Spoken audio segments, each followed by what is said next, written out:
बिस्मिल्लाहिर्रहमानिर्रहीम। अस्सलाम वालेकुम। मजलिल खान कुराची, आप मेरे यूट्यूब चैनल देख रहे हैं।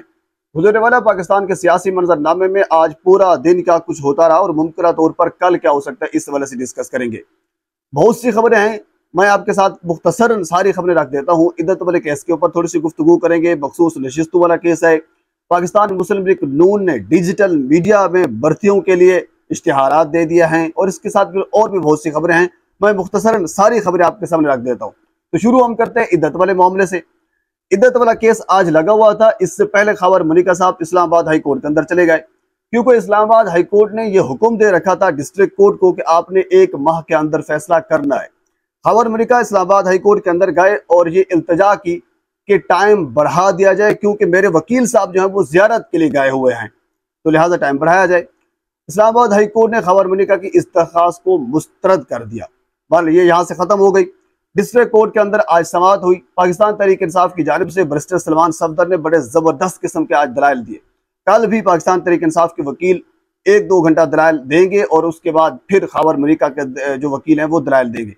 हालांकि आज भी खबर मलिका के वकील ने यह कहा, जो क्योंकि उनके वकील जो मेन थे वो आज पेश नहीं हुए, असिस्टेंट पेश हुए, और उन्होंने ये कहा कि हम परसों दलाइल देंगे।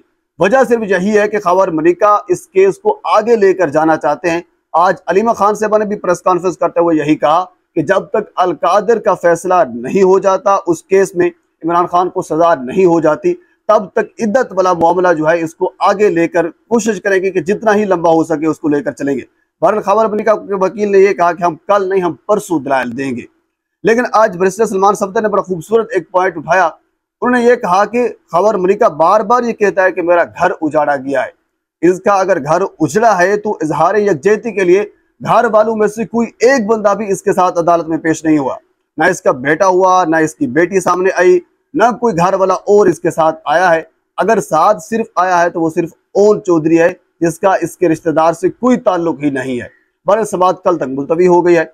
बखसूस नशिस्तों वाले केस के हवाले से मुख्तसरन गुफ्तगू कर लेते हैं। फैसला महफूज हो गया है, लेकिन आज सलमान अकरम राजा साहब ने जो काजी फैज ईसा साहब के साथ की है, मेरे ख्याल में अदालती तारीख में मुझे ऐसा कुछ नहीं मिलता। यानी बबांगे दुआल और बड़े जबरदस्त तरीके से जो उन्होंने जवाबात दिया है। काजी फैज साहब ने जब ये कहा कि मुतनासिब नुमाइंदगी के हवाले से सुन्नी इत्तेहाद कौंसिल को बखसूस नशिस्तें 0 मिलनी चाहिए, काजी साहब ने यह कहा, तो इसके जवाब में सलमान अकरम राजा साहब ने यह कहा कि आइन के आर्टिकल 51 में कहीं ये नहीं लिखा हुआ कि अगर आपने कोई सीट जीती है तो तब आपको मखसूस नशिस्तें मिलेंगी। यानी जाहिर सी बात है, अगर आप पॉलिटिकल पार्टी या पार्लिमानी पार्टी आप रजिस्टर्ड हैं तो उसके बाद फिर आप मखसूस नशिस्तों के अहल हैं। यानी ये कहीं नहीं लिखा हुआ कि अगर आप कोई सीट जीतेंगे तो उसके बाद फिर आपको मखसूस नशिस्तें मिलेंगी, ऐसा कुछ नहीं है। इसके ऊपर जस्टिस अतर मिनल्ला साहब ने यह कहा कि ये जो मामला है ये इंसानी हकूक का मामला है, किसी सियासी पार्टी के हकूक का मामला नहीं है। तो इसके साथ फिर जस्टिस शाहिद वहीद आए, उन्होंने यह कहा कि आज हमें बज़ाहिर ऐसा लग रहा है कि जिस तरह जो इलेक्शन कमीशन इदारा है वो बतौर इदारा पेश नहीं हुआ, हालांकि वो केस जीतने के लिए जहां आया हुआ है, यानी ऐसा तासुर दिया जा रहा था। तो इसके साथ फिर सलमान अकरम राजा साहब ने वो दस्तावेजात दिखाई, यानी वो कागजात नामजदगी दिखाए, जिसके अंदर उन्होंने बाकायदा तौर पर यानी वो नॉमिनेशन फॉर्म होते हैं उनके ऊपर लिखा हुआ था कि ये पाकिस्तान तहरीक इंसाफ के बंदे हैं। क्योंकि इलेक्शन कमीशन बारहा ये कह चुका है कि इनकी नुमाइंदगी तो पाकिस्तान तहरीक इंसाफ की नहीं थी, वगैरह वगैरह। ये इसके ऊपर सलमान अकरम राजा साहब ने आज ये कहा कि इलेक्शन कमीशन मुकम्मल दस्तावेजात अदालत को, सुप्रीम कोर्ट को पेश नहीं कर रहा। हमने बहुत सारे मुख्तलिफ कागजात नामजदगी जमा कराए और इसके साथ आज सलमान अकरम राजा साहब ने जो इलेक्शन कमीशन को घेरा है वो कुछ यूं घेरा है। उन्होंने कहा कि जब हमने पाकिस्तान तहरीक इंसाफ की जानिब से कागजात नामजदगी जमा कराए, उन्होंने अपने कागजात नामजदगी दिखाए और उसके साथ उन्होंने ये कहा कि उसके बाद फिर हमने पाकिस्तान तहरीक PTI नजरियाती के जो कागजात नामजदगी थे वो हमने जमा कराना चाहे, तो उसके बाद फिर इलेक्शन कमीशन का फैसला आ गया कि जब कोई मेंबर एक पॉलिटिकल पार्टी से वाबस्ता हो तो वो दूसरी पार्टी के निशान से इलेक्शन नहीं लड़ सकता। मतलब कि हम पाकिस्तान तहरीक इंसाफ के नाम से इलेक्शन लड़ रहे थे, हमें यह कहा गया कि आप किसी दूसरी पार्टी में नहीं जा सकते, तो इसके ऊपर भी जो इलेक्शन कमीशन है वो फंस चुके थे। बहरहाल सलमान अकरम राजा साहब ने बड़े तगड़े किस्म के दलाइल दिए और चारों तरफ से इलेक्शन कमीशन को और हुकूमत को घेर लिया है और फैसला महफूज हो चुका है। अब हम देखते हैं कि फैसला क्या आने वाला है। आज तो नहीं आया, अब देखते हैं जब आएगा आपके साथ मैं जरूर शेयर करूंगा। हम थोड़ा सा आगे चलते हैं। अगली खबर यह है कि आपको पता है कि पाकिस्तान के हालात माली हवाले से काफी वो कहते हैं सराकी में मारे चल रहे हैं। बिजली के बिलों में आप देखें ये सूरत हाल है। लेकिन साथ आपके सामने एक मैं खबर रख देता हूँ, ये 92 न्यूज की खबर है। इसके मुताबिक अब जो पार्लिमानी सेक्रेटरीज हैं उनके भी जो टिकट्स हैं वो फिजाई टिकट्स, वो मुल्क के अंदर हो या फिर वो मुल्क के बाहर हो, यानी सफर फिजाई हो या फिर कह लीजिए कोई और हो, उसके सारे अखराजात पाकिस्तान की हुकूमत बर्दाश्त करेगी। यानी आपका जो टैक्स का पैसा है अब वो यहाँ पे लगेगा। जाहिर सी बात है, ये अलग बात है कि सदर मुमलिकत के लिए 44 करोड़ रुपए सालाना खर्च आता है। मैंने पिछले वीडियो में आपको बताया था कितना गाड़ियां उनके साथ होती हैं, ये अलग मसला है। सदर या बाकी वजीर वज़रा वो और बात है। पार्लियामेंट सेक्रेटरीज की बात हो रही है, उनके अखराजात भी हुकूमत बर्दाश्त करेगी। इसके साथ हम थोड़ा सा आगे चलें। अगली खबर यह है कि पाकिस्तान मुस्लिम लीग नून ने यानी मरियम नवाज साहबा ने अब ये फैसला कर लिया है कि अब पाकिस्तान तहरीक इंसाफ का डिजिटल मीडिया के ऊपर प्रॉपरली जवाब दिया जाएगा, उससे मुकाबला किया जाएगा। पिछले वीडियो में भी मैंने आपको ये बताया था, अब जो सोशल मीडिया के मुस्लिम लीग नून के जो नए हेड आए हैं सफदर लगारी साहब, ये उनकी सारी के सारा यानी हिसाब किताब है। इससे पहले उन्होंने जो टिकटॉकर, जो एक्टर, जो एक्ट्रेसेस और बाकी मुख्तलिफ जो सेलिब्रिटीज उन्हें हायर किए, और उसके बाद फिर उनका जो हाल हुआ यानी डिजिटल मीडिया के ऊपर अवाम ने जो उनका हाल किया, उन्होंने बेशुमार तकरीबन को 99% सारे के सारे जो अदाकार थे, जो सेलिब्रिटी थे, जो सफदर लगारी साहब ने भर्ती किए थे, वो उन्होंने सभी ने माफिया मांगी, वीडियोस डिलीट की, और उन्होंने वो ये भी कहा कि हम वो पैसे देने के लिए भी तैयार हैं। लेकिन अब ये एक और नया जो है वो एक प्रोसेस जो है वो शुरू किया जा रहा है। वो ये है कि एक अली रामे साहब हैं, उनकी खबर के मुताबिक 55 करोड़ रुपए रखे गए हैं। ये 55 करोड़ मरियम नवाज साहबा अपनी जेब से नहीं दे रही, ये आपका और मेरा टैक्स का पैसा है जो पार्लियामेंट सेक्रेटरीज के यानी टिकट्स के ऊपर भी लग रहा है।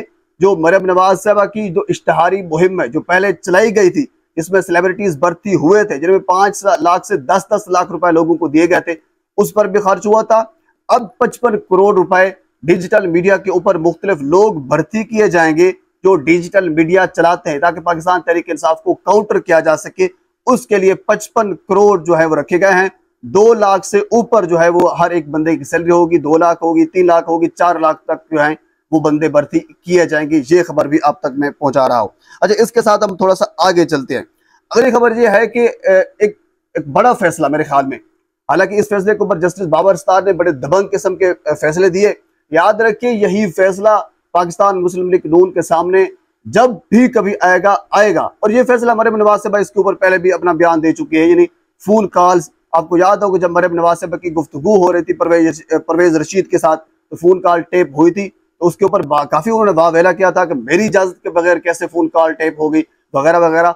आज आपको मैं ये बता रहा हूं कि वफाकी हुकूमत ने बाकायदा तौर पर ISI को ये इजाजत दी है कि वो किसी भी कम्युनिकेशन सिस्टम के साथ मिलकर किसी भी बंदे की कॉल्स हो या फिर मैसेजेस हो उसको ट्रेस कर सकते हैं। यानी ये सी बात है, ये सारी चीजें आप याद रखिए। अब आप इस वक्त हुकूमत में हैं, आपको पता है कि अगर आप नहीं काम करते तो आपकी हुकूमत फॉर्म 47 वाली है वो धर्म से गिरेगी, उसको उन्होंने रोका हुआ है, तो वो सभी कुछ वो काम आपसे करवा रहे हैं। लेकिन याद रखिए, ये सारे के सारे काम आपके सामने आएंगे, जरी सी बातें आएंगे। हम थोड़ा सा आगे चलते हैं। अगली खबर यह है कि आज पाकिस्तान तहरीक इंसाफ के रहनुमा फवाद चौधरी साहब, उनका नाम जो है, उन्होंने ये दरख्वास्त दी हुई थी कि उनका नाम ECL पे था क्योंकि वो चाइना जाना चाहते थे। मेरी इतला के मुताबिक उन्होंने दरख्वास्त दे रखी थी। इस्लामाबाद हाई कोर्ट ने आज उनका नाम और दीगर कुछ और भी हैं, उनका नाम भी ECL से निकालने का हुक्म दिया है। जरी सी बात है, वक्त एक जैसा नहीं होता, वक्त बदलता भी है। आपको याद होगा जब इमरान खान से कुछ लोगों ने मुलाकात की थी, तो उसके अंदर इमरान खान ने यह कहा था अगर फवाद चौधरी वादा माफ गवाह बन जाए, इद्दत वाला मामला हो या कोई और मामला था, तो फवाद चौधरी बाहर आ सकता है। लेकिन फवाद चौधरी ने जेल काटी, वादा माफ गवाह नहीं बनना। JLM के अंदर इस्तेकाम पार्टी का जलसा होना था, वो जलसा नहीं करवाया। फिर इमरान खान के साथ अपनी वफादारी का सबूत दिया, आज भी दे रहा है। इसी वजह से जेल में था, जेल भी काटी, ECL में नाम था, जाहिर सी बात है। लेकिन ECL में नाम आज इस्लामाबाद हाई कोर्ट ने यह हुक्म दिया है कि उनका नाम निकाला जाए। अब हम देखते हैं कि उनका नाम निकाला जा सकता है या फिर नहीं निकाला जा सकता, क्योंकि हमने माजी में ऐसे भी देखे हैं। इमरान रियाज के केस आप देख लीजिए, अदालत हुक्म देती है लेकिन उसके बावजूद भी सफरी पाबंदी बरकरार रहती है। कल पाकिस्तान के सियासी मामलात में और बहुत सी चीजें हैं, अगली वीडियो में आपके साथ जरूर शेयर करूंगा। एक मरतबा आपसे गुजारिश है मेरे चैनल को सब्सक्राइब कर दें ताकि आने वाली हर इंफॉर्मेटिव वीडियो आप तक पहुंच सके। अल्लाह हाफिज।